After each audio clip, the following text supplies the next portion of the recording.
Scary Solstice, everyone. Phoenix Knight here. Welcome to the channel, and welcome to a new playthrough on the channel.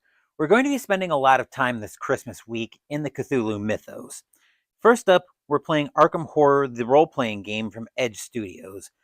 This one is an RPG, is a role-playing game set in the Cthulhu Mythos in the vein of A Call of Cthulhu. This one's a little bit different from Call of Cthulhu, though, in that it's got what's known as a dice pool system, and you can actually see a little bit here as I've got Carolyn's character sheet laid out, and we'll introduce the ladies here in a minute. Now, I did try Arkham Horror, the role-playing game from the starter set, but I didn't want to finish that because it was another Night of the Zealot-esque setup and a story, and I've done that a lot in Arkham Horror, the card game. I've done it twice on the channel, once as a regular campaign for regular Night of the Zealot, and once for Return to Night of the Zealot. I can only do that type of story so many times before I get sick of it, and I didn't want to really add it again in the role-playing game. But I did want to try the role-playing game again with a more freeform story, and I've actually got a little bit of a hook ready for that. So we'll see if this needs to stay in my library, but I definitely did want to pick this one up, as I'm a huge Arkham Horror Files fan, again, with the card game and several of my top 10 games of all time being in the Arkham Horror Files. So we're going to give this one a shot with a more freeform scenario. And once again, once I go find my, here we go. Once again, we will be using Mythic Game Master Emulator to interact with this scenario, and we've got our fate chart here that we'll be using for that. So if there's anything you want to ask about Mythic as I'm interacting with this scenario, feel free to ask away. So the way Arkham Horror, the role-playing game, works is we've got what's known as a dice pool system. You can see it here as I've got it all laid out for each character's dice.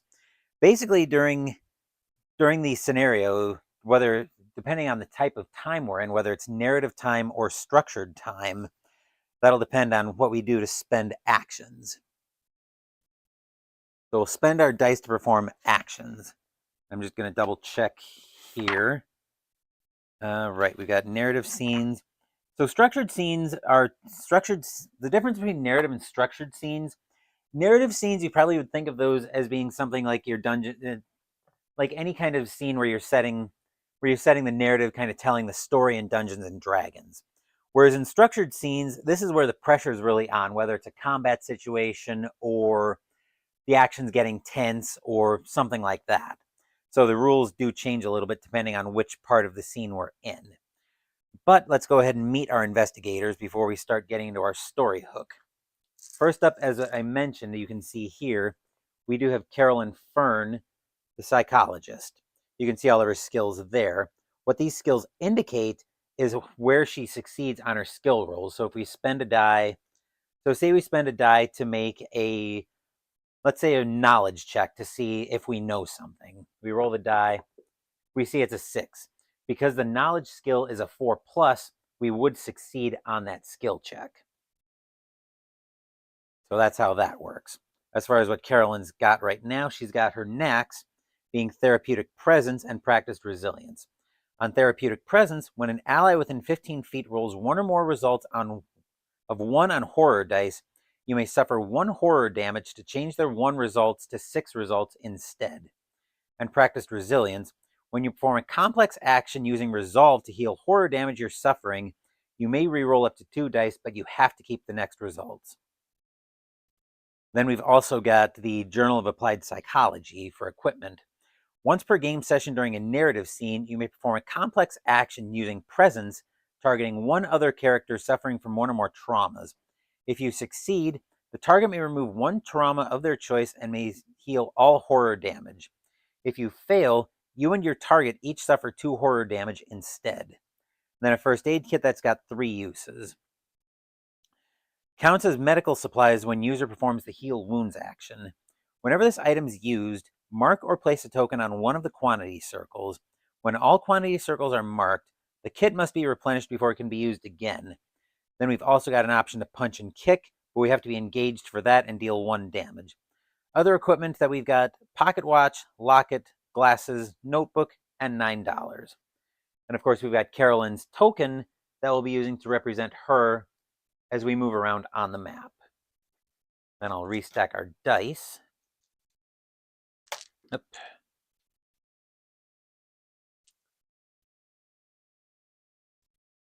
Let's see, we'll restack all of those. And yes, I know this isn't sitting flat. It hasn't been all week, but I'm out at my parents' for Christmas, so I've got to work with what I've got. And then our other investigator is Rita Young, the athlete. You can see her stat distributions here. And then we'll have her dice here when we bring them back. Her knacks are track star. The first time you spend a die to move each turn, you may move an additional 10 feet. When you perform a complex action to disengage from your enemy, you may roll one additional die. And skilled fighter. When you perform a complex action to attack an engaged target, and you score 3 or more successes, the target cannot use a reaction to block the attack. Rita's baseball bat, engaged, 2 damage, 2 hands. If you score 3 or more successes, you deal 1 additional damage. Whenever you roll a 1 on an attack using this weapon, after rerolls, mark one of the quality circles. If all of the circles are filled, the weapon breaks. Then we've got leather bomber jacket that acts as armor. When you suffer damage from a melee attack, reduce the damage by 1 to a minimum of 1. We've also got punch and kick, engaged to deal 1 damage. And an introduction to principles of business textbook. Once per game session during a narrative scene, you may perform a complex action using presence to haggle for a better deal. You may add 1 additional die to this check. If you succeed, the deal is skewed in your favor. The cost of an item is reduced by half, or the subject of your haggling sees you favorably. If you fail, the character or characters you are haggling with become socially hostile to you and your group. Other equipment, running shoes, and $7. So we'll stack the dice there. Then I'll move the core rulebook out of the way so I can reference that as I need to. But we are all set to get into this game, so let's jump into it. I need to get a set of D percentile dice, over there and ready to go so I can interact with the scene using Mythic.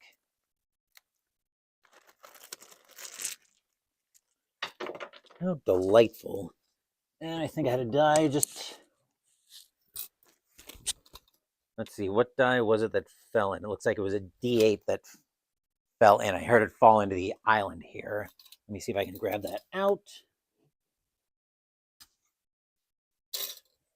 I'll go looking for it after this video because I don't need the D8 right now. If it was a D10 I lost, that would be a little bit more alarming. But we're all set here. So we've got scenario 1, scene 1. This will be introduction to our scenario. So we're at a chaos factor of 5 right now. The first question is, does the scenario play out the way I expect it to? Because what I'm expecting to happen here is for Carolyn and Rita to meet and maybe have a little bit of an intro somehow. So let's see if the scene plays out the way I expect it to.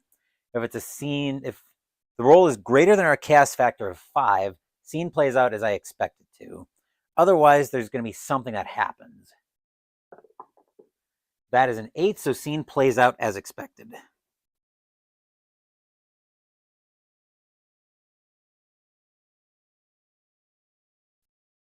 So what I need now is to find somewhere I can put that down that it's not going to go flying on me. That's my clipboard where I'm making my notes on Mythic. What I'm looking for now is I'm going to be looking at my map books, see if there's something I can roughly use as a psychologist's office. Because what I'm looking for here, that's kind of the idea I had for Carolyn and Rita's first meetup. Let's see. And it's not exactly it's not an inmate at Arkham Asylum kind of situation that I'm looking for here. Although maybe it is an office in the asylum somewhere. Maybe this map. Let me open to this map in particular. That's more tavern. I don't think that's going to be what I want here.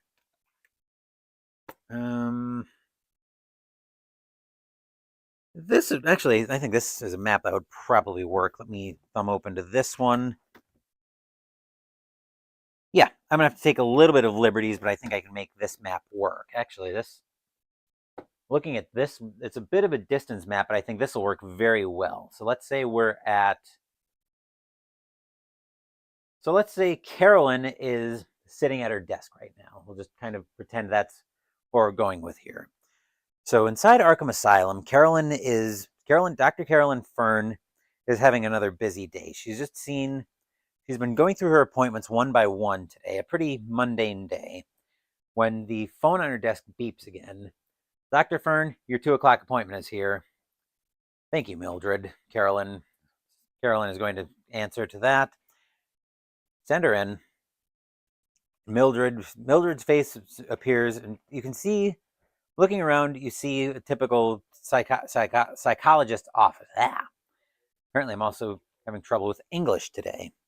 But you see a typical psychologist's office in here, where she's got a bookshelf lined against one wall, a couple of doors, and she's overseeing patients today. Walking in is a very trim, very fit athlete. A very trim athlete who looks like her back should have like something on it, but whatever's there is empty. Ah, Miss Young. Carolyn greets the athlete, greets the woman. Come on in. And into the office steps the athlete, Rita Young. Rita's been having well, actually, we'll save that for the intro. Thank you for seeing me today, Dr. Fern, Rita answers politely. Please, take a seat. Carolyn welcomes Rita into her office. What's been troubling you, Miss Young? Rita hesitates a little bit, almost wondering if it's going to be too crazy to believe, but she starts.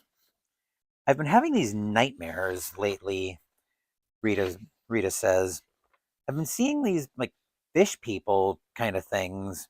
I don't know how to describe them though. They look like they're walking, but they have gills. Carolyn, unbeknownst to actually, we'll have to let's roll a die on. So Carolyn's eyes are going to dart to something on her desk. During a narrative scene, Rita's going to roll a. What kind of check do I want to roll? Because what I want to see is if Rita notices Carolyn's eyes going to something on her desk. I don't know if that's going to be presence or intuition that I'd want to roll for that. Because that's going to be a check Rita wants to roll. And I just put my rule book down. What did I do with it now? It's under my mythic clipboard. Let me check on the skills.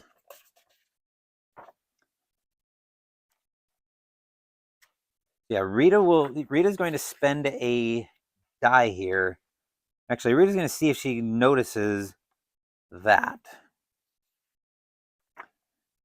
But what I want to do, so that would actually be a reaction probably. So it looks like it's going to be an intuition check. Let me make a note here.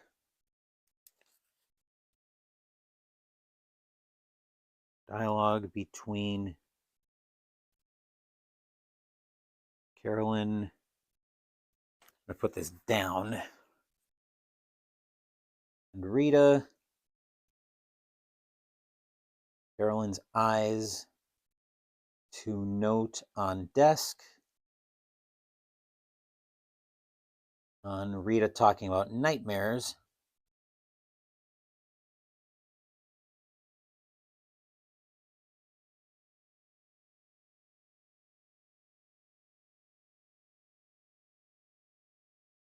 Does Rita notice?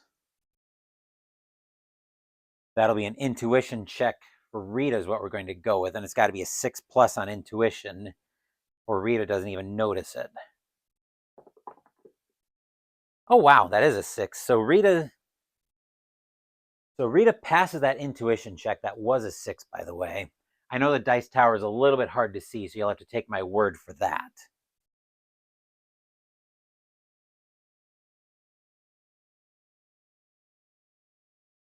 Rita notices Carolyn's eyes go to something on her desk. But Rita isn't going to talk too much about that. But Rita isn't going to say anything about it. She's going to continue talking about these nightmares she's been having of these fish people. And Carolyn is going to sit in her desk, taking notes on everything. But now Rita's going to remark, as Rita's starting to wind down, Rita is now going to remark on Carolyn noticing, or on her noticing that her eyes went to something. She's like, Dr. Fern, I thought I saw something as you were looking there.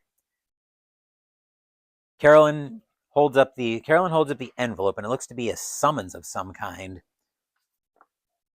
Carolyn talks about how something very similar happened to her, where she was having some nightmares as well, but she was also seeing these deep ones, these same fish people as Rita was describing them. So yes, Carolyn does recognize them as well. She turns and picks up this note. I heard from a distant colleague of mine, a woman by the name of Dr. Miriam Dunn, about some ancient artifact that she thinks is waking up. And it might have something to do with these nightmares. Actually, let's ask the question, does this artifact have to do with these? So she's talking about these nightmares. The question is, so this is a question I'm going to put to Mythic. And let me make a note in my notebook, and then I'll explain how we're going to put the question to Mythic.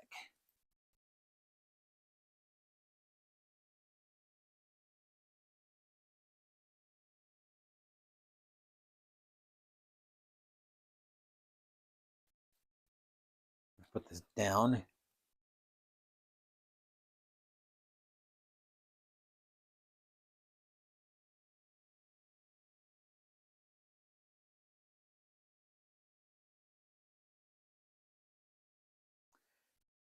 And I need the fate chart for this one.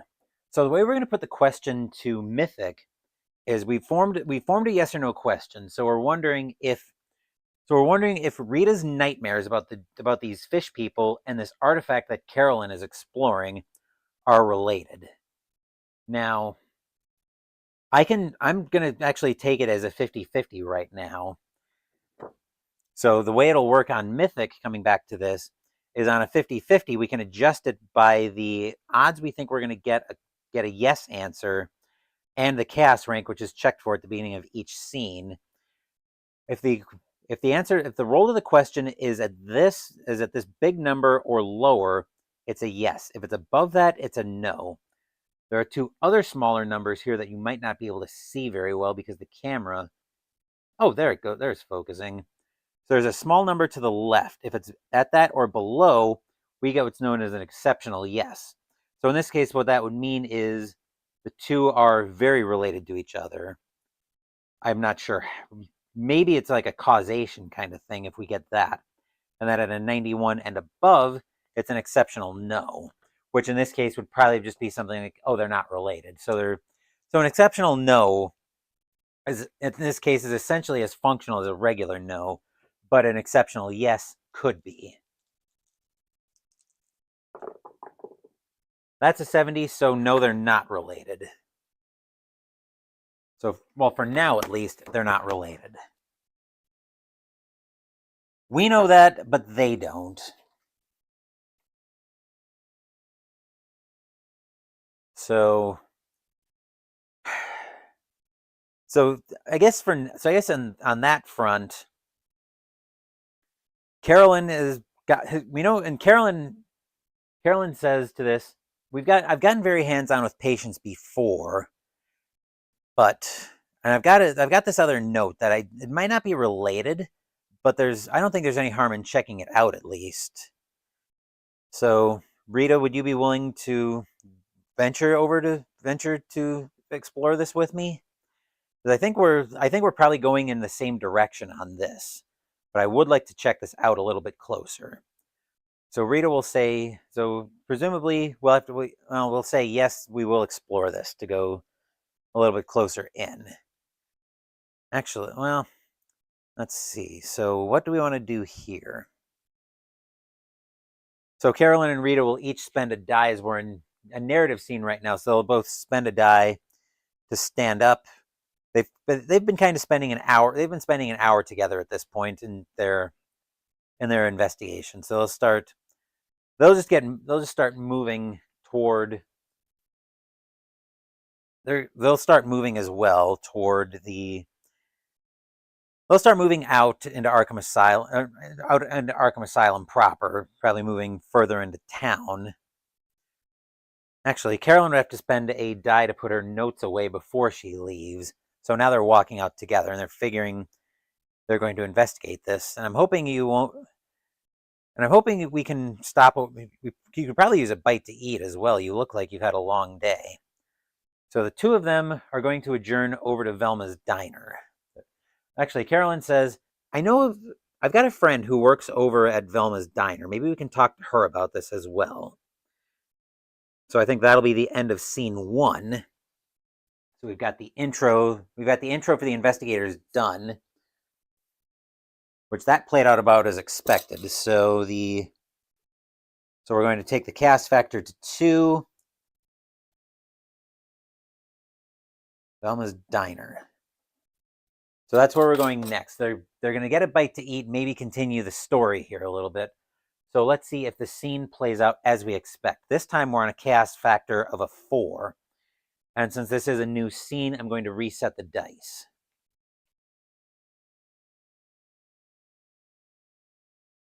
So we'll see once I find the other dice, or the die. Here we go. We'll see if the scene plays out as expected. That's a 6, so this scene will play out as expected as well.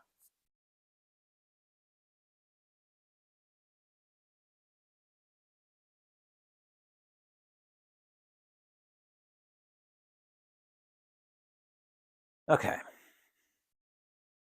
So now the two of them are stepping into Velma's diner. They see a very bustling diner. Rita has been here only infrequently, whereas Carolyn is basically a regular here. And in fact, she's looking for one of her friends here that might be working here. Velma, the proprietor, greets them. Greetings, or hello, Dr. Fern. I usually don't see you with company today. We've got 2. Do you have a room for a table for 2? Yes, we do. So the question we're going to put to Mythic now. They're walking in. So we're going to ask Mythic, is Agnes working? So Carolyn is going to ask, there goes the notebook. So Carolyn is going to ask, Velma, do you know if Agnes is in? We're going to ask this via Mythic. 98, no, Agnes is not in. How about anybody else of note?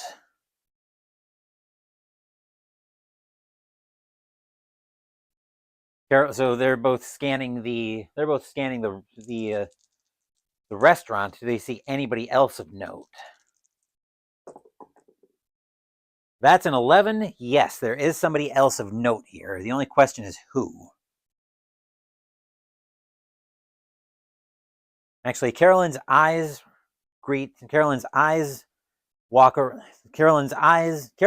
around the restaurant. I was going to say Carolyn's eyes walk around, but no, that wouldn't make sense. Although this is Arkham, so it's possible. Carolyn's eyes move around the restaurant, and just as they do, her eyes fall on somebody else who's very familiar to her. Actually, this other woman. So Carolyn finds another woman that she recognizes, not Agnes, but still a friend of hers. And as this woman's seems to be walking out, she happens upon. So this other woman who's wearing looks like a sundress and a hat. Looks like she's got some money to her. Not sure what she'd be doing in a. Most people are kind of looking at her like she looks out of place. Not sure what she'd be doing in a greasy spoon diner like Velma's. Rita doesn't really pay any attention to her, but this woman and Carolyn, however, lock eyes. Carolyn, the woman greets Carolyn with a warm embrace. Carolyn returns the embrace. Jenny, Carolyn says, returning the embrace. So now I need to go find the NPC character sheet. There goes the notebook again. Again, I'm not in my regular setup, so I'm trying to make do. But who I'm trying to find here, you've probably guessed by now who I'm looking for. But the paper is not wanting to cooperate with me.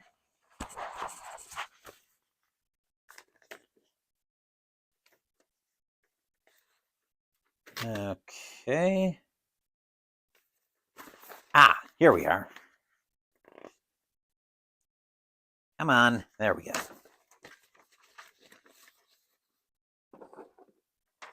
As you guys have probably guessed by now, the diner, the character that we're meeting in the diner is, of course, Jenny Barnes, the dilettante. Her special, you can see her skills there. Her abilities are breaking and entering. When this NPC performs a complex action to circumvent a lock or other security device, add 1 to the result of all dice rolled. Well, we'll meet her when she becomes relevant, but now we're out. Let's see if we can find a different book or a different map now that we've moved from the psychiatrist's office to the diner. And I don't think this book or this map will work. Let me consult one of my other map books.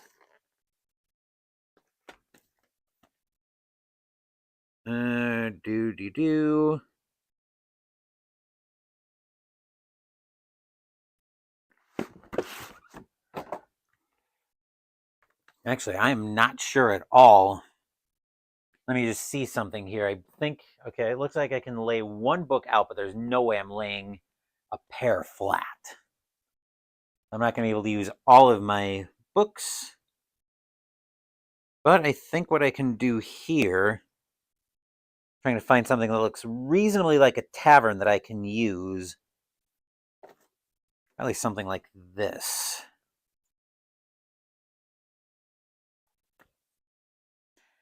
Yeah, this actually will work nicely as a tavern map, assuming I can lay the blasted thing down flat. There we go. I'm not really going to be able to... Oh, there we go. Looks like I can get it all in shot if I go there, and you can see Rita even a lot better. So they're probably sitting down at a booth in here or something. And we'll grab something to represent Jenny. Unfortunately, I don't have... Oh, I've got my minis over here. These will work.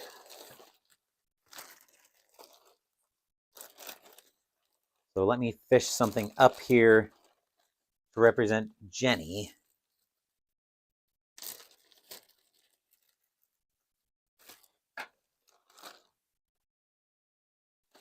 Okay.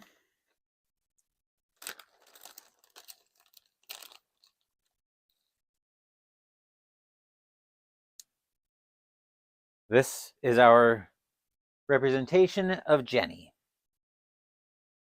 So we've got her there as the three of us are sitting.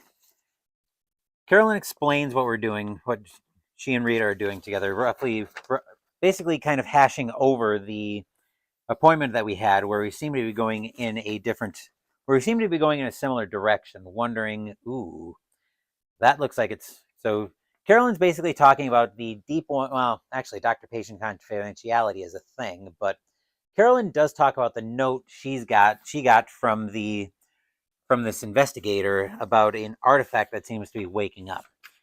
Would Jenny have previous knowledge of this? Let me grab my notebook here.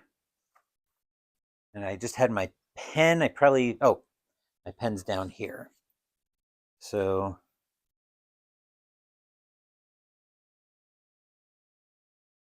does Jenny previously know about what we're dealing with here? So let's put that to Mythic and see what we get. I'm going to turn, well, given Jenny's resources and being one of the richer characters in the Arkham Files, I'm going to call it as likely because I feel like she would have eyes and ears on anything like that. Plus, she's got, plus as her story brings her to Arkham, as her story has her looking for her sister Isabel, so she's already been asking a lot of questions. I'm calling it fairly likely that I'm going to call it likely that she's probably heard something about this.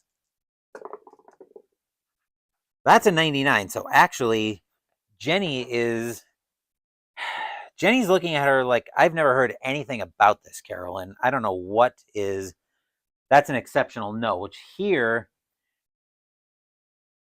I think is going to be functionally the same as a. I think here that's going to be functionally the same as a regular no. The reason I'm calling it the same as a regular no is because I don't want to just, because this is the Arkham Horror Files. Anything weird can happen in Arkham. I don't want to have another investigator, especially I'm taking some liberties with my headcanon as well, because Carolyn and Jenny have been through a lot together in my Arkham Horror canon. So I don't want to have Jenny look at Carolyn like she needs help, but I've got to come away. I don't want to just say, yeah, they know about this. So Jenny is looking at this is the first Jenny's hearing about any kind of artifact. Carolyn wonders if she's heard anything about Innsmouth, and Jenny's saying, no, I don't really do much with Innsmouth. And Carolyn explains to Rita that that's where we're going, and will she go with us? Jenny, who's, again, in my headcanon, Rita's kind of part of the group on occasion, but Jenny and Carolyn are thick as thieves in my headcanon. So I'm going to take some liberties here, and Jenny is going to join up with Carolyn and Rita as we're going to start making our way to Innsmouth. So that's the scene at Velma's Diner, maybe a little bit less than I expected, because I was expecting to meet up with Agnes, but Mythic said no, we're going to meet up with Jenny instead. So scene 3 now is going to be the trip to Innsmouth.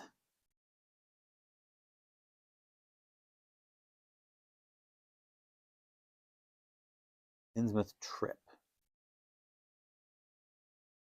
And our current chaos factor, since another scene played out as we were expecting it to, our chaos factor is now down to a 3.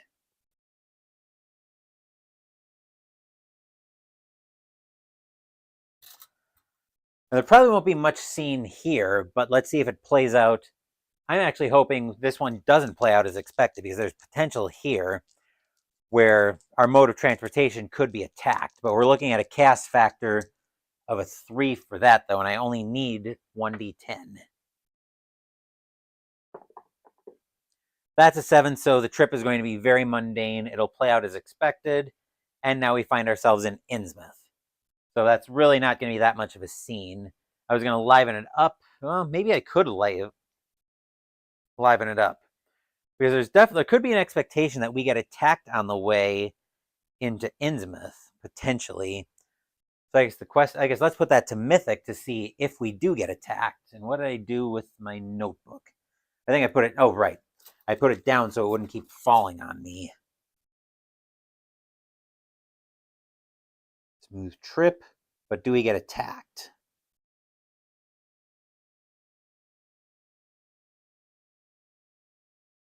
So we'll roll for on the trip first. I feel like it's going to be a 50-50 on our way into Arkham, but I'm going to take it as being a little bit more likely as we're making our way to Innsmouth. And once again, an exceptional no is going to be functionally the same as a no here. All right, that's a 32, so we do get attacked here. And actually, one thing I could use, so we do get attacked on the way to Innsmouth.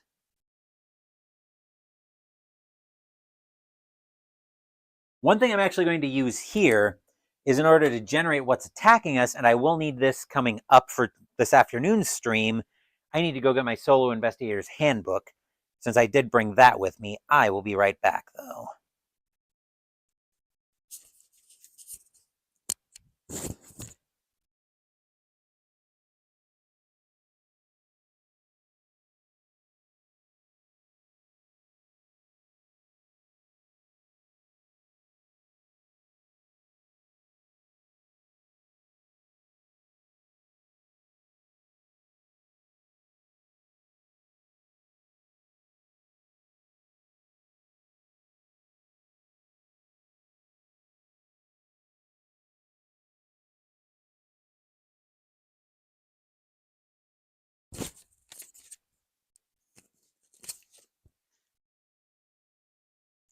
I was opening my Solo Investigator's Handbook right to the section I'm going to need in order to start generating what's attacking us on the way to Innsmouth.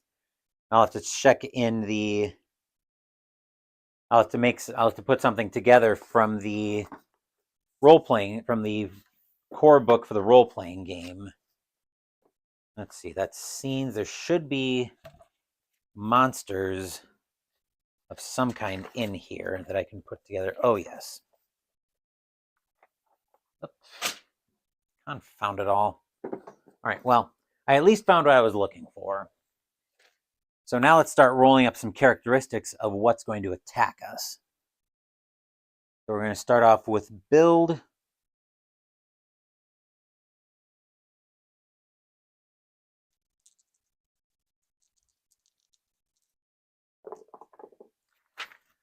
.44 on a build chart. That's going to be, looks like a pretty normal build.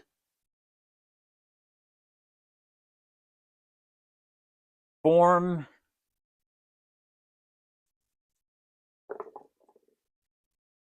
.91. Uh-oh.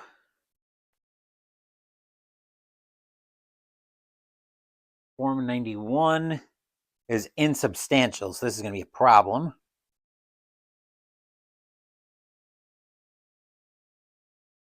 Maybe like a vision or something? How many limbs?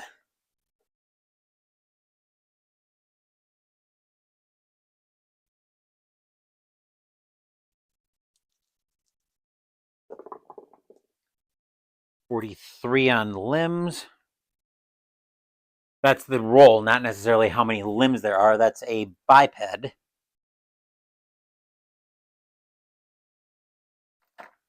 So normal build, insubstantial, and a biped.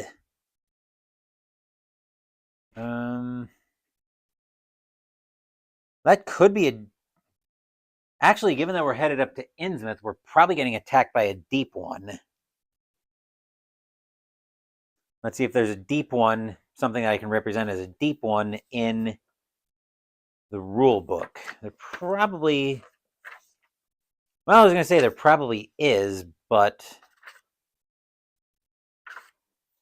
Actually, there doesn't appear to be. Supernatural... Oh, deep one, there is. Never mind.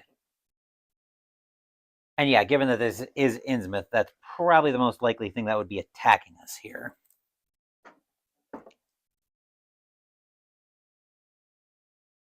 So we do have deep ones.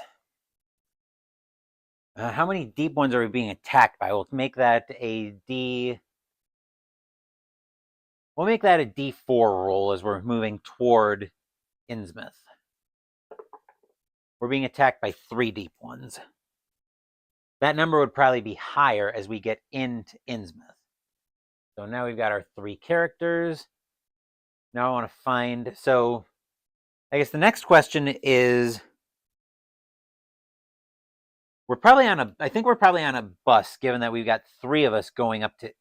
Well, I was going to say on a bus with 3 of us going up to Innsmouth, but we could easily be on... Jenny could have some kind of private transportation, potentially. She would probably have the resources to get her hands on something like that. And also, I should probably have mentioned, if you guys are in chat and you have anything you want to contribute to this story as well, feel free.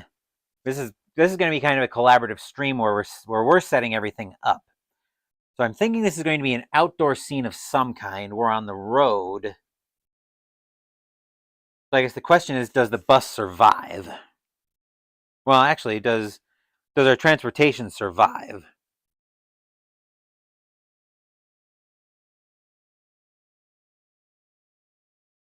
Given that these are deep ones, I'm not going to call it too likely that they're going to be able to flatten our mode of transportation.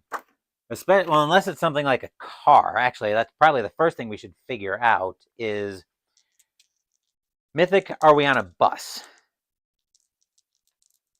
Because I know there's Joe Sargent's bus that takes us up to Innsmouth, but the question is, are we on a bus? 67, no. So Jenny does have... So it looks like Jenny does have access. So it looks like Jenny does have access to a private car.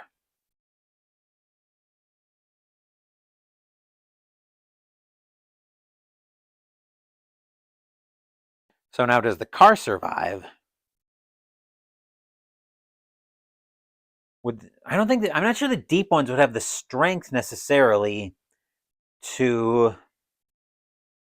I'm not sure that the deep ones would have the strength necessarily to destroy a car. So let's put that to mythic of does the car survive? And we're on a chaos factor of 3, I think. Let me look at my clipboard. Yep, we're on a chaos factor of 3. So we're actually on this column, and I'm going to call it unlikely that they would be able to destroy the car, because I don't think. Yeah, it looks like here they've got humanoid sizes. So, well, we said they were humanoid, and I'm taking some liberties just to make the story make sense. So I'm going to call it unlikely that they would destroy the car. So in other words, so I think the question we framed was, does the car survive? So I'm going to call it a near sure thing that the car survives. That's an 80. That's an 87. So actually, no. They look actually a near sure thing. So it looks like they must have hit the gas tank or something. So it looks like they hit the gas tank, and Jenny curses. Jenny curses as she realizes the car is undrivable. Damn it all, Jenny curses. I think they took out the gas tank or something. Anyway, we can't drive this anymore. So now we need a scene, and we'll get into combat with the deep ones. So I'm going to move. Actually, we've got the tokens already off. So now I need to find a road map of some kind for a battle with the deep ones. Hopefully you guys are enjoying me fumbling around with Arkham Horror, the role-playing game. Let's see, a road.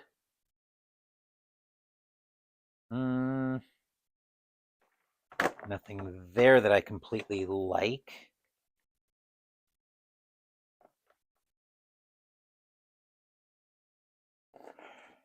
I may be fudging something together, but let me look and see what kind of map I like for. Let me see what kind of map I like for a scene like this.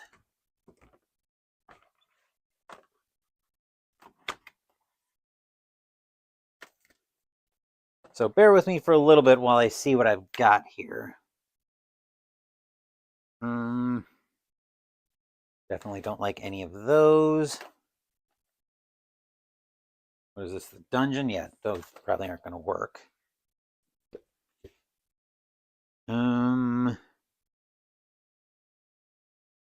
Wilds of Wrecks and Ruins probably won't do anything for me. I think this is about the only road-esque map I've got.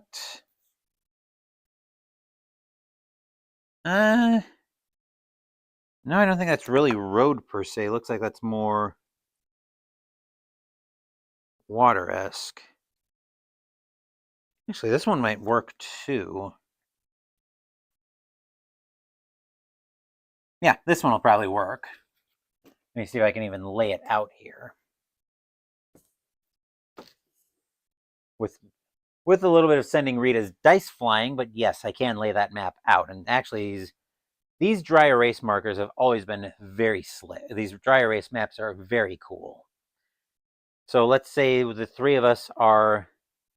Actually, this kind of looks like a crashed out car. So we'll say they're here keeping hidden from the car, or keeping hidden using the car to protect themselves. We'll get 3 enemies to represent.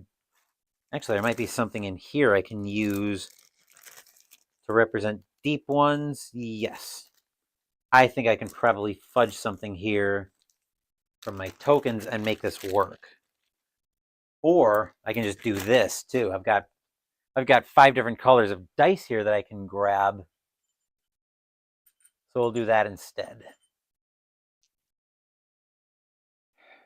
So looks like they've gotten a little ways inland. I was hoping to find a road with water, but I don't think we're going to do that here. So we'll settle for them being, we'll settle this for like the water probably being off this side of the scene is where we're going to go with that. So we'll take deep one. Let's say we put them. Say we put one there, another one here, and a third up here. Maybe that's been investigating something up there, coming to investigate the carnage, and now I think we're on into our first battle scene. So I'm going to put a bookmark in. Hopefully this screen here has got a reference of some kind for how the round works. Of course it does not, because that would make my life too easy. Right, we got a reference for the deep ones. Now I want to find the... Okay. So yeah, we know the vehicle is destroyed already. There should be a reference in here for how the round works. Scene. So now we're getting into what's known as more of a structured scene, where the pressure is definitely on here.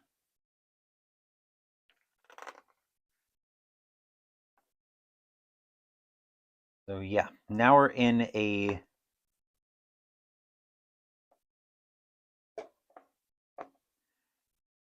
All right. So since the deep ones attacked, looks like they get to go first in this scene. So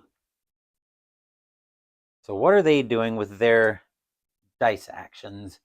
So each deep one is going to get 3 action dice, and I'll use red dice to represent their actions.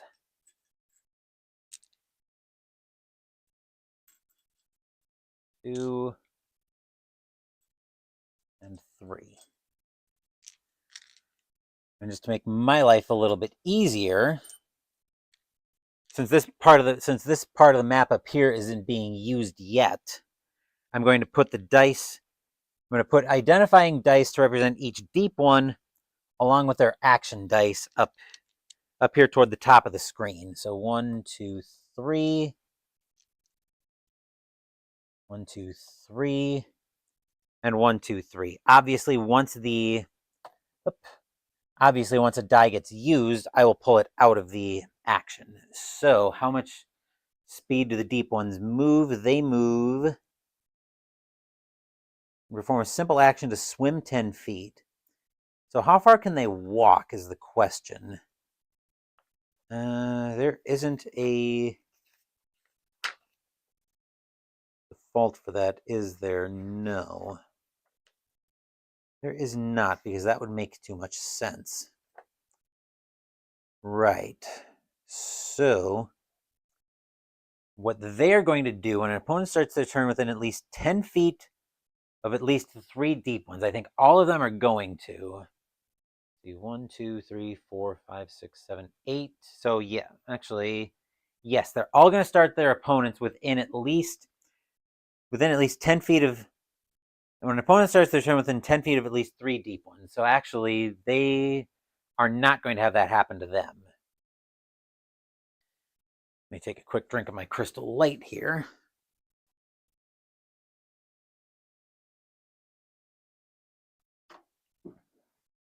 Okay.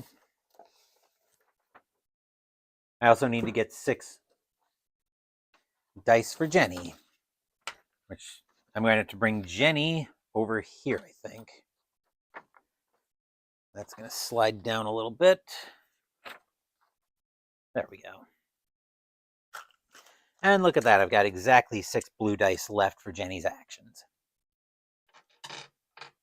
Okay, cool. All right, so deep one number 2 looks like it's mostly going to be have them move closer. So deep one number 2 is going to move... Doesn't even say what their default speed is.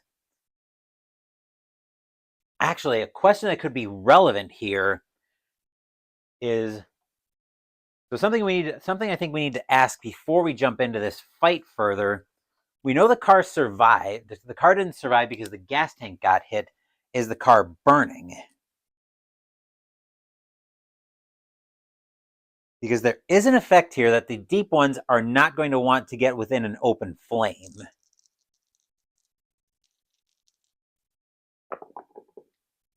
$46. Yes, the car is burning.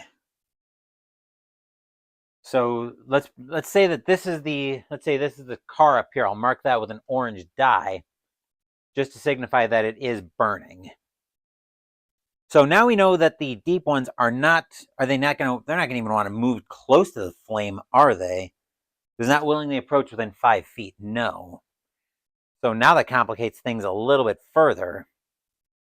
So the open flame is up here, which means 1, 2, 3, 4, 5. Anything that's within 5 feet of that flame, they're not going to want to get close to. So this one sees the flame. Is deep one number 2 going to be frozen in fear by the fire, even from a distance? I'm going to call that a pretty, well, let's call that a has to be.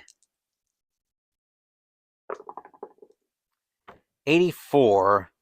Yes. So deep one number 2 is frozen by fear. How about, well, deep one number 1 can spend a die to within, let's see, their movement speed is 10, well, it looks like it's 10 feet by default. So 1, 2, 3, 4, 5, 6, 7, 8, 9, 10, actually. So he's going to end up stopping there. And deep one number 1. Wow. If we're taking that as a near sure thing, that he's actually, if we're taking it as a sure thing, he is almost going to be petrified. So petrified by being frozen in fear. Does he? Well, he wouldn't flee the scene yet, but he's definitely petrified. Ow. And then deep one number 3, who is in here. 2, 3, 4, 5, 6, 7, 8, 9, 10. Does deep one number 3 see the fire? 76. I was gonna say he's probably got to see the fire. So he, on a sure thing from here, he does, and he's also frozen in fear. They're all kind of petrified by the fire. So that's it for their turn because none of them want to approach, which now brings us over to the 3 of us. So what do we want to do? We've got a burning car in front of us now, and we've gotten hit on our way to Innsmouth. So what do Carolyn and Rita want to do? The only one who's got any ranged weapons with them is Jenny. So I think Jenny. So I think we're all starting our turn within 10 feet of at least 3 deep ones. Yep. All right, so 1, 2, 3, 4, 5, 6, 7, 8, 9. 5, 6, 7.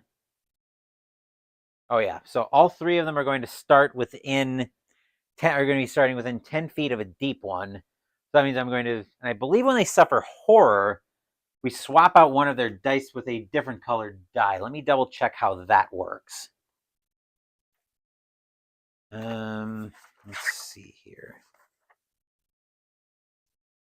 So how to manage dice.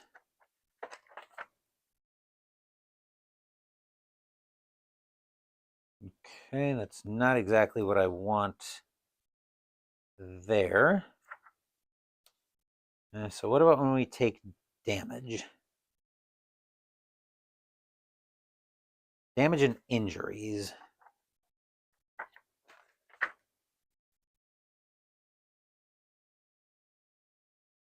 All right. Character death. Normal healing. Horror. And must discard dice from their dice pool. So when a character, they increase their horror dice limit by an equal amount. When a character refills... Okay, so each character takes 1 horror damage, and now when they refill their dice pools, are going to have to refill... We're going to have to add horror dice to their pools. So the horror dice for that purpose are going to be a lighter blue.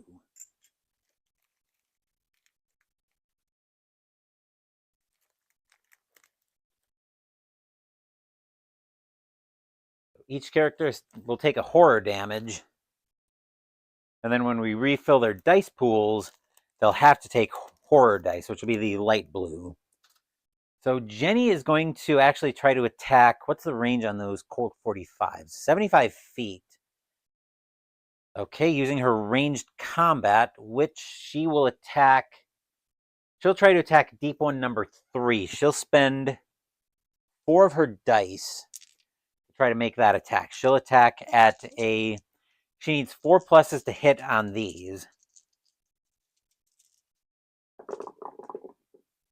Okay, so that's a 1, 2 4s, and a 6. So we definitely hit there. And that also is going to cause an injury to the deep ones. That'll deal 2 damage to deep one number... We were attacking deep one number 3. So that'll be 2 dice coming out of deep one number 3's pool, which also triggers an injury from them. So we'll roll a d6 and see what happens. So we'll roll a teal die for the injury that Jenny inflicted. That's a 1. That's a heavy blow. So deep one number 3 has been knocked prone. So deep one 3 prone.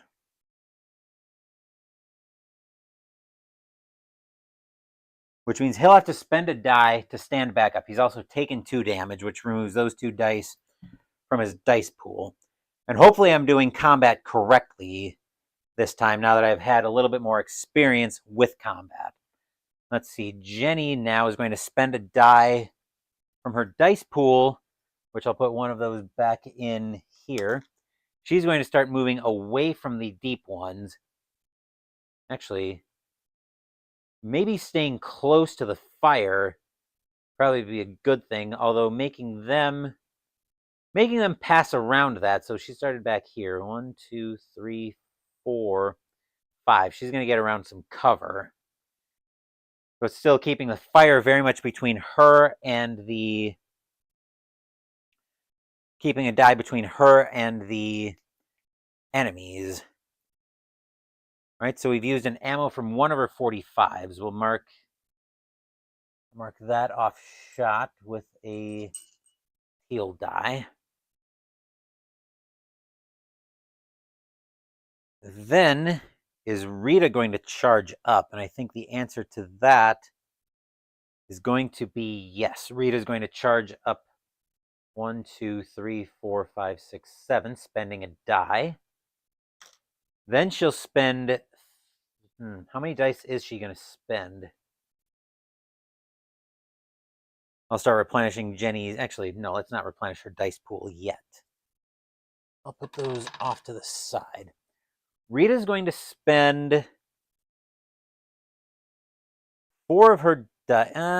Actually, I think she can spend a die for a reroll. Can't she?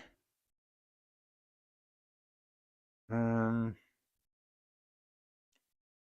the investigator's turn.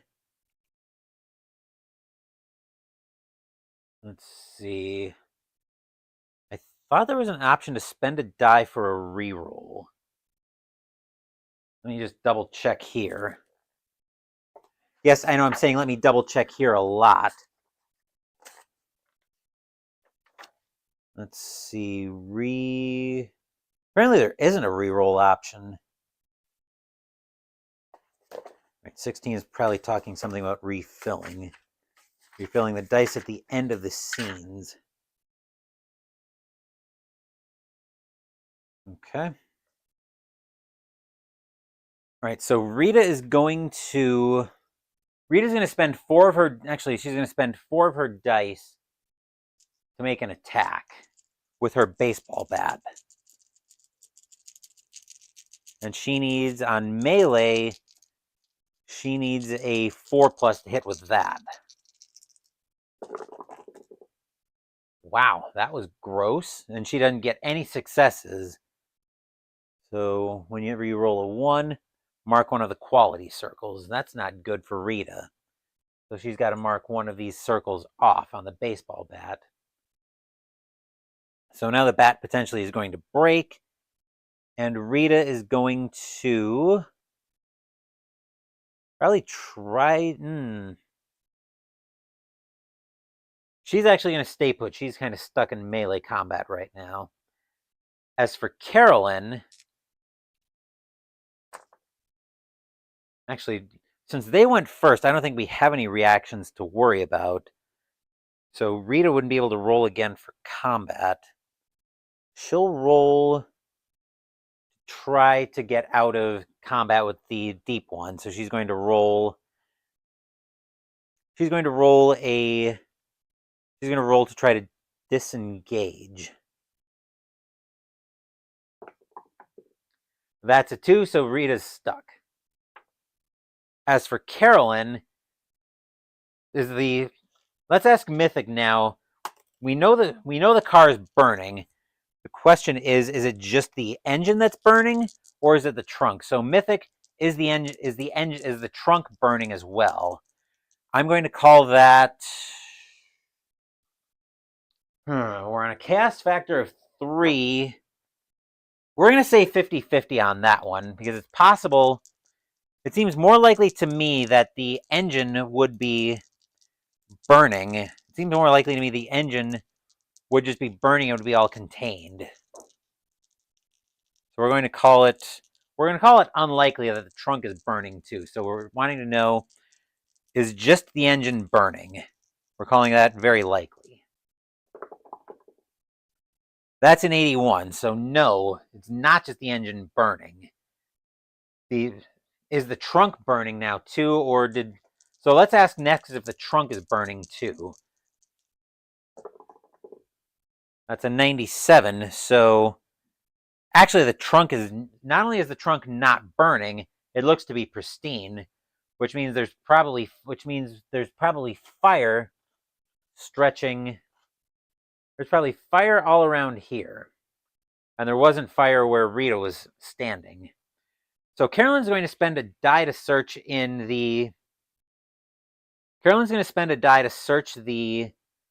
trunk, see if she can find an improv weapon. So let's spend that on would that be presence or intuition to go searching for a weapon? Cleverness and awareness. Actually, that actually would be wits to see if we can find something in the... That'd be wits to see if we can find something in the trunk. That's a 2, so we don't find anything in the trunk. How about... How about we spend a die...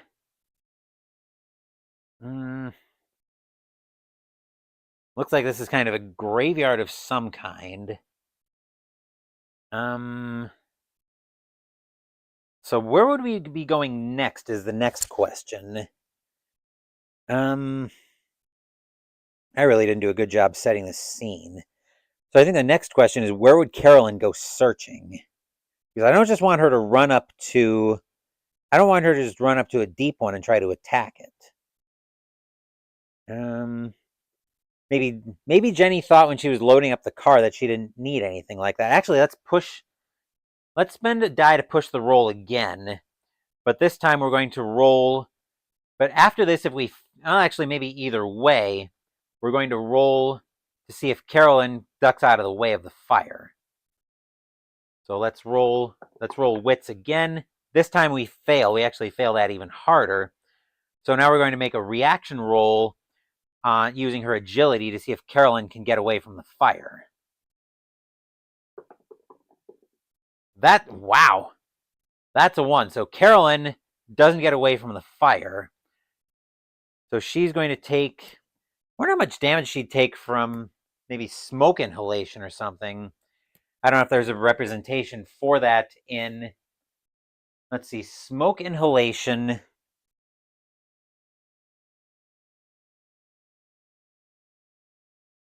Let's have Carolyn take D4 smoke inhalation damage.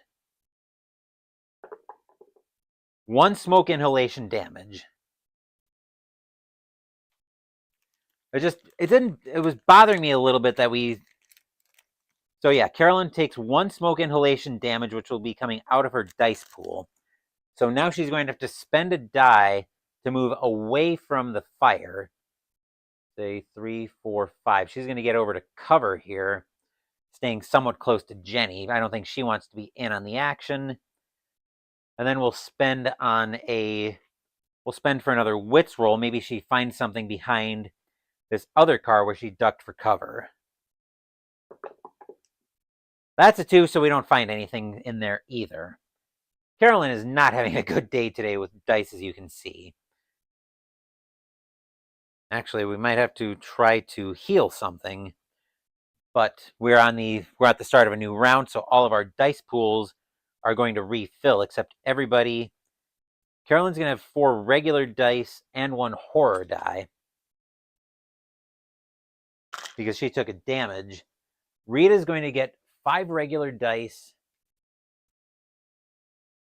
and a horror die, and the same thing for Jenny. She's going to get 5 regular dice along with a horror die. And then the deep ones are going to go first.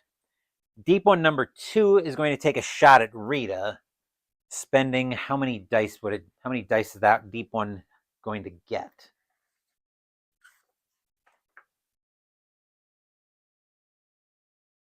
That deep one, which of course I didn't mark here.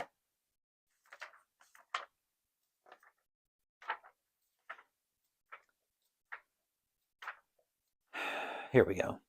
The deep one is going to get... so deep one number 2 is right by Rita right now. I'm going to put a bookmark in here. Looks like it probably gets all 3 of its dice to try to attack, and it's going to attack with... Is it teeth and claws, or...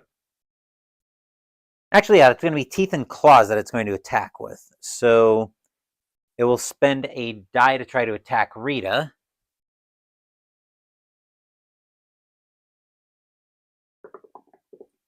Which that's a 2. So for melee, actually, is that athletics? That won't do it for that. Actually, I think he would spend all 3 of his dice to attack Rita, so we'll run that back. And wow, that looks like a whole bunch of successes. So Rita is going to end up taking an injury as well. That'll be 2 damage, actually injury rating 4. So does it need 4 more successes to suffer an injury? Let me check what the injury rating means.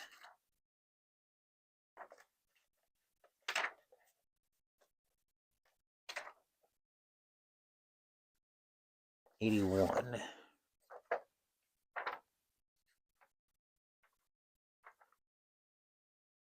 see, the number of successes an attack with this weapon must generate to create an injury. Okay, so teeth and claws did inflict 2 damage on Rita, which means 2 of these dice come out of her dice pool.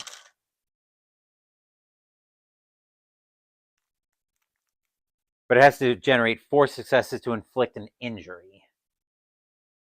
As long as 6s don't count as 2 successes, and I don't think they do, I think we're fine there. So that's it for... So deep one 3, can it get around the fire and potentially be able to attack Jenny and Carolyn? Let's have it go 1, 2, 3, 3, 4, 5, 6, 7, 8, 9, 10. So it could theoretically throw at Carolyn, except actually that was 3 I moved, so 3 should move 2, 3, 4, 5, 6, 7, 8, 9, 10. So it could move there, theoretically throwing at Carolyn, but nothing happening there. Whereas deep one number 1 could move 1, 2, 3, 4, 8, 9, 10, and still be able to throw at Carolyn. This might be... I don't think that really provides enough line of sight. So that's 2 dice spent. No, that's 1 die spent to move. And then deep one 1 will spend 2 more dice to throw a harpoon at Carolyn. Actually, range 10 feet. Yeah, that is plenty of 10 feet. And it needs a... This is a melee combat check it's making. Right? Yes. No, ranged combat, which needs a 5+ on ranged combat. Wow, okay, that doesn't generate per success, does it? Probably does, though.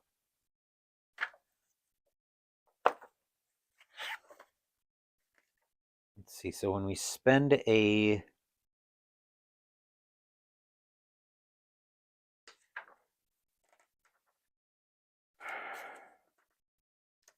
All right, so let's just double check how a... Remove any dice due to knacks, advantages, or special abilities. Remove any dice from the results you're required. As long as you've re-rolled... Okay, so as long as you roll at least 1 die, it's known as a success. Okay. All right, so looks like as long as 1 is a success. So Carolyn takes 2 damage from the... Actually takes 3 damage from the harpoon, so she's going to end up in very rough shape. This might end up being a short scenario the way things are going.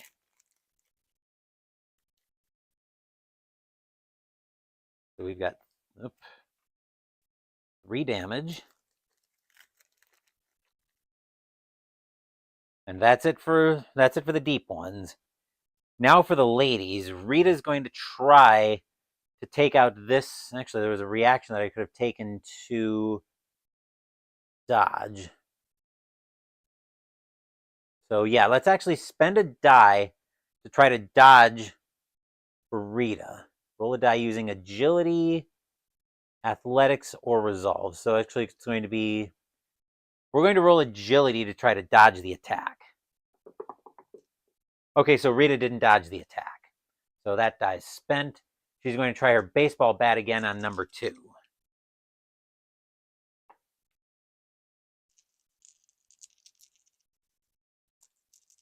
Also, we're not triggering the effect from the deep ones where we start with horror and take disadvantage. Wow. Okay, so deep one 2 does take 2 damage, but Rita's bat is now broken, which is a big problem. And that's it for Rita's turn. As for Jenny, she's going to... That all goes back to Rita.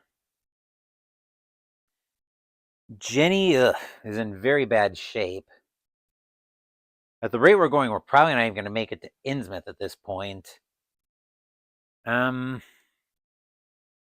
Jenny's going to spend all of her dice to take a shot with her other Colt 45. She's going to shoot at number 1. And she's using ranged combat.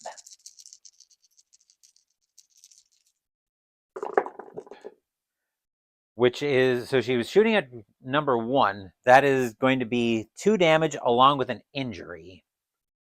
So 2 damage and an injury to number 1. So let's roll.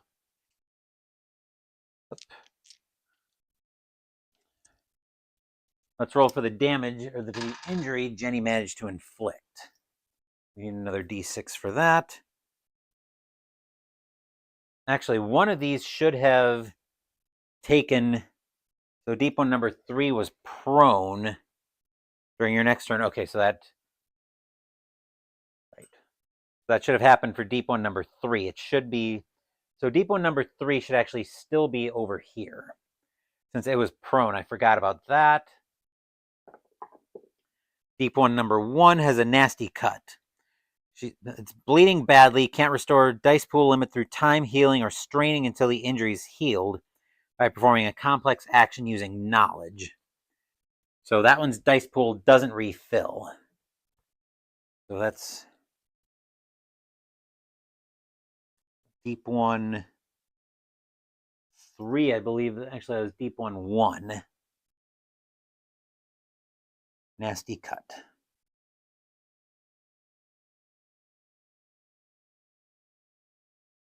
Okay. Then what Carolyn's doing, Carolyn is going to,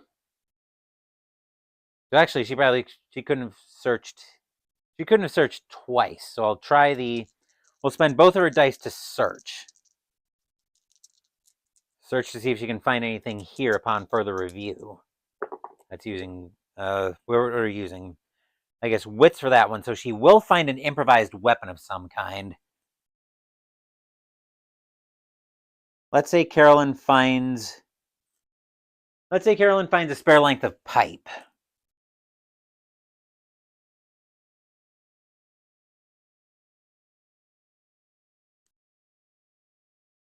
Okay. So Carolyn's got an improvised weapon at this point, but we need to see what happens with our ladies coming up here. So Jenny is going to have to mark her other Colt 45. She'll probably need to take an action to reload that, but I'm getting a little bit ahead of myself there. Deep one number 2. So which one was bleeding? I think it was deep one number 1 that was bleeding. So 2, okay, 2 did take 1 damage, never mind. So everybody gets their dice pools, well, actually, except for deep one 1. Deep one 1 would have to strain himself potentially to get his dice pool to refill, but I think that would probably just kill him, I would think.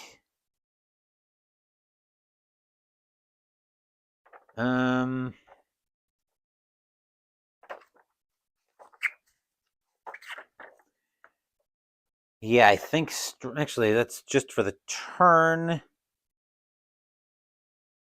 So no, I think it would still refill for him. Actually, perform a complex action using knowledge or by waiting 4 hours. Time, okay, so it doesn't get to restore, but the deep one, but number 2 on Rita will try to attack again with teeth and claws, which was using athletics. Actually, using a harpoon as well. We're going to have it use the harpoon, actually.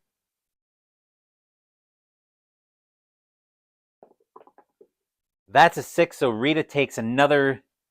So using the harpoon, Rita takes another 3 damage. Rita is in very bad shape.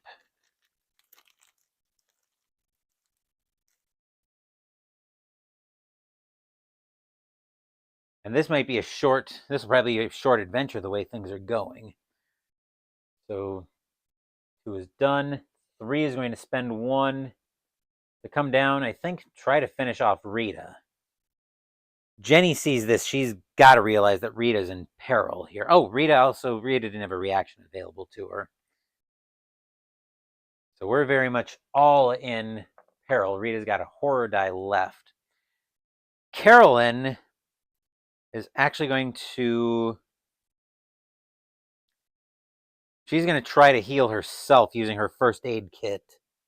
Whenever she performs heal wounds. Heal wounds is using knowledge. So she's going to spend 2 dice to try to heal that using knowledge. That's a 6, so she will succeed. She will heal... She'll heal how many wounds? Heal 3 dice for each successive using medical supplies. Oh, that's only during a narrative scene, so Carolyn couldn't have actually done that. Actually, she would have been doing that under pressure. No, she can't. She actually can't do that because that's only a narrative scene action to heal wounds. So what does Carolyn want to do instead?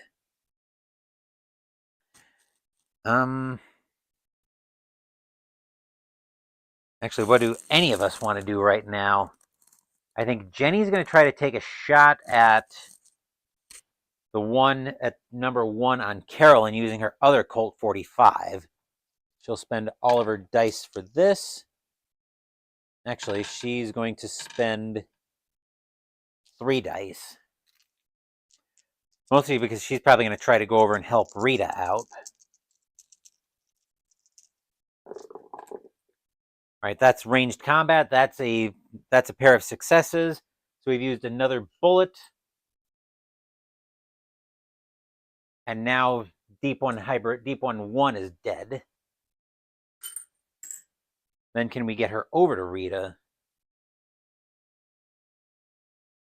We can't get her over to... Actually... 5.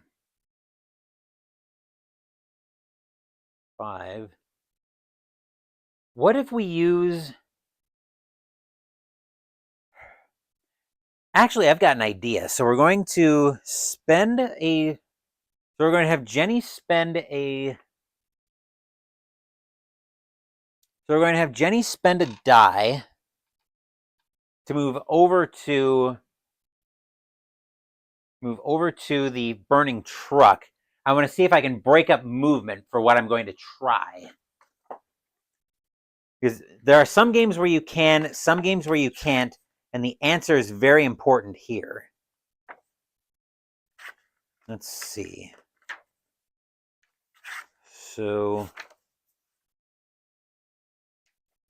scenes, reactions, simple actions, moves up to 10 feet. I'm going to rule that I'm going to rule that movement can be broken up, because here it's kind of important. So Jenny's going to spend a die to see if she can grab something out of the burning truck. Like maybe there's a fire or something burning. Maybe there's a fire burning, but is there something burning that she might be able to grab onto that's not going to burn her? So let's roll for a wits roll. So this is a 3+. That's a 4. So inside the car, Jenny finds a, what does she find that's burning in there? Maybe like an umbrella or something. She finds something that's burning at any rate in the car, so she's going to throw it over toward Rita using a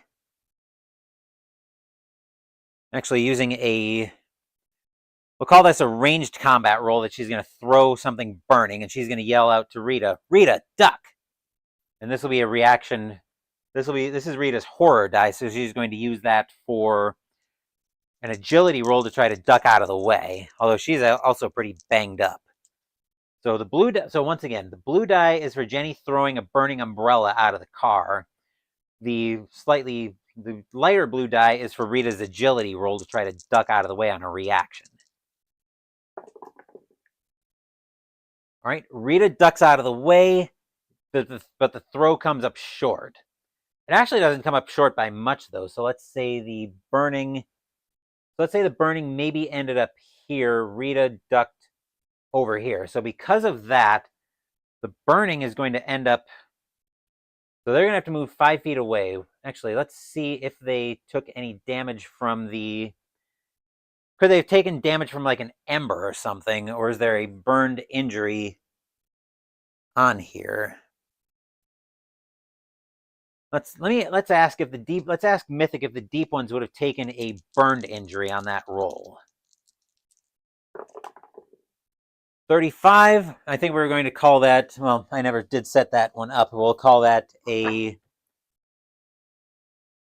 somewhat likely, because of where it landed. It landed close.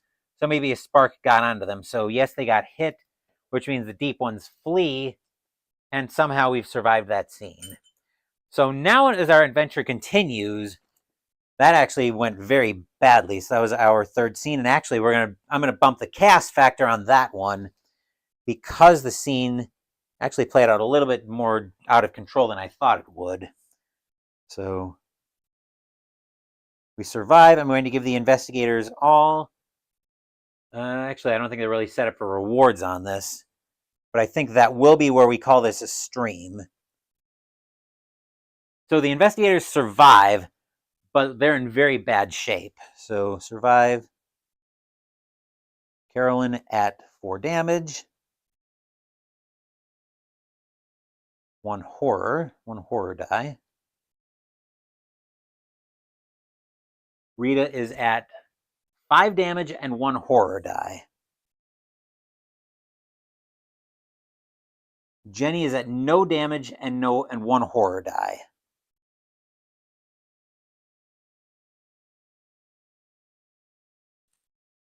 So next time we pick this up, well, if we do, because I don't completely know, but the next time we pick this up, the 3 of them have kind of been stranded on the road, so now they've got to find a different way into Innsmouth.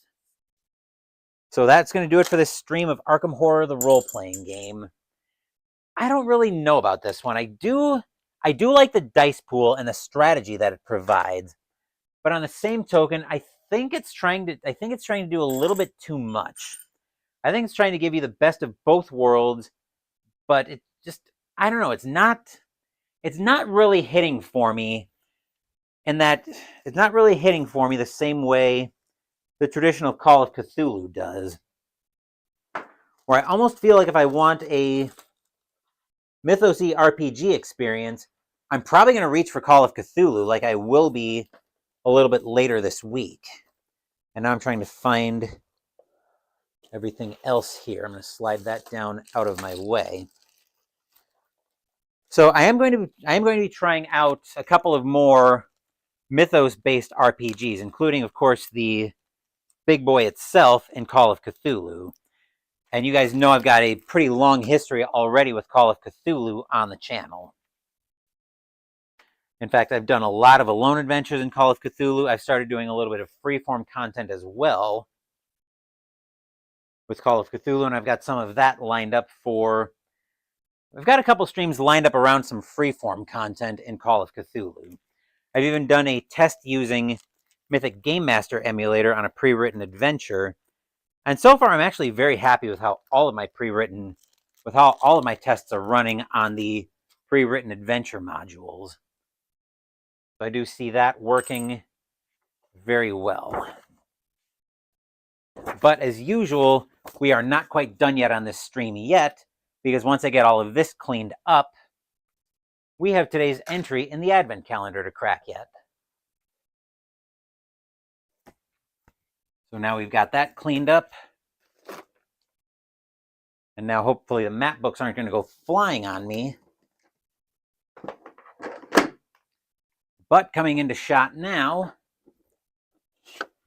we have the aforementioned advent calendar.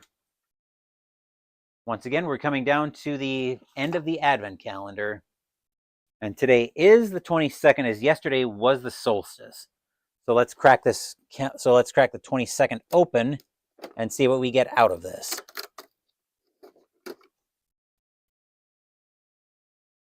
We get the D8 out of the gray and white set. Let's see how it goes through the tower. That's very cool. And I actually like that style of 6, where the symbol once again is your 8. So that's that set. And that will do it for this playthrough of Arkham Horror, the role-playing game. Also, as you can see in the advent calendar, we've only got 2 entries left before we get to Christmas. So, again, that'll do it for this playthrough of Arkham Horror, the role-playing game. A somewhat interesting game, but like I said, if I want a Cthulhu Mythos-y RPG fix, I'm probably going to reach for Call of Cthulhu, but I've got one more game I want to try out on that front. We're going to try out a new game by, I believe it's by Arc Green Publishing or something like that. I'll know what company it is by the time I get the books for it actually laid out, as we're going to be trying our first adventure in Delta Green. And I think with some simple ports, I can probably use the Solo Investigator's Handbook for that. We're going to have a busy day on the channel tomorrow. Tomorrow morning, let me look at my content schedule here. But I think tomorrow morning I'm going to be streaming. I think I'm starting Call of Cthulhu tomorrow morning as well. Yes, I am starting Call of Cthulhu tomorrow morning. Tomorrow afternoon, we'll have the special Christmas episode of Mystical Munchies as we make the entree out of the Fallout Official Vault Dwellers Cookbook, The Captain's Feast, aka Roast Prime Rib. Also tomorrow night, we'll be doing another RPG as we move into space to play Star Wars Force and Destiny. Thank you for watching the video. Please give the video a thumbs up and subscribe to the channel. Be sure to turn on notifications so you get my content. Be well, stay safe, take care of yourselves and your loved ones, and I'll be back with more videos in the future. Until then, take care, everyone.